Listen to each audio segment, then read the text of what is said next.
Fact news में आपका स्वागत है। उत्तर प्रदेश में योगी आदित्यनाथ सरकार अवैध निर्माण पर एक्शन मोड में है। लखनऊ में एलडीए के विहित प्राधिकार ने कुकरेल नदी के किनारे अवैध तरीके से मकान बनाने वाले कुल 1227 निर्माणों को अवैध घोषित किया है। साथ ही उन्हें ध्वस्त करने का आदेश भी जारी हो चुका है। बीते शुक्रवार शाम सभी वादों में आदेश पारित हुए। पिछले कई दिनों से विहित प्राधिकारी सुनवाई कर इसका आदेश दे रहा था। इस महीने की अवधि जैसे जैसे पूरी होगी, इन्हें तोड़ने का काम शुरू हो जाएगा। कुकरेल नदी का गुजरात की साबरमती नदी की तर्ज पर विकास कराया जाना है।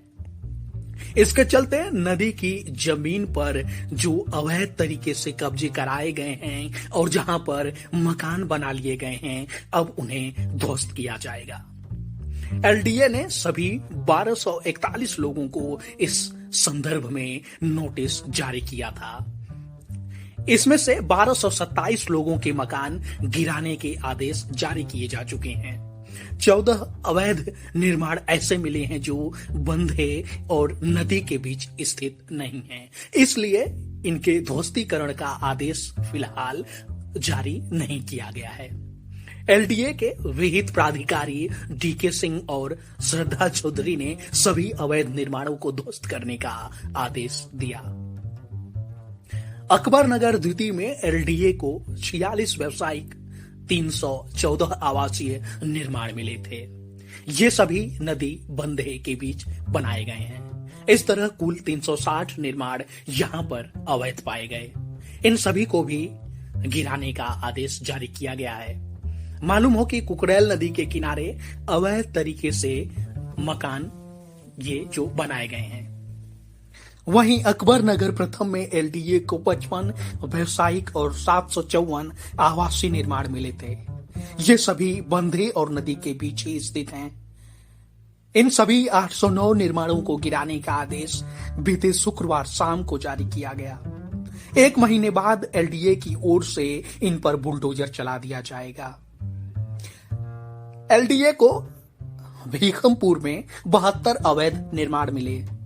इनमें 58 अवैध निर्माण गोमती नदी और बंधे के बीच पाए गए। बाकी 14 अवैध निर्माण ऐसे हैं जो कुकरेल नदी और बंधे के बीच में नहीं है, इसलिए उन्हें ध्वस्तीकरण का आदेश फिलहाल जारी नहीं किया गया है। इस तरह साफ है कि राज्य की योगी आदित्यनाथ सरकार अवैध निर्माणों को लेकर बेहद सख्त हो गई है। विशेष तौर पर देवरिया हत्याकांड के बाद इसे लेकर एक्शन और तेज गति से हो रहा है।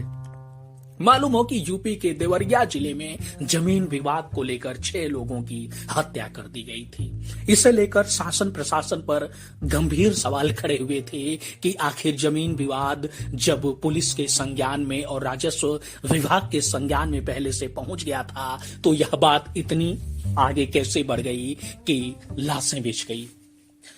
इसे लेकर मुख्यमंत्री योगी आदित्यनाथ ने भी कई हाई लेवल मीटिंगें बुलाई थी और इस दौरान उन्होंने राजस्व विभाग को बेहद सख्त आदेश दिए थे। सीएम योगी के आदेश जो जारी हुए थे उनमें कहा गया कि अब यूपी में जमीन विवाद को लेकर जो शिकायतें आई उन्हें 48 घंटे के भीतर हल करना होगा। साथ ही इस बात की नापजोक पैमाइश भी बढ़ाने का फैसला लिया गया है कि जहां पर विवादित जमीनें हैं, जहां पर बंजर जमीनें हैं और आवास बने हुए हैं, उनका निस्तारण तेज गति से किया जाए।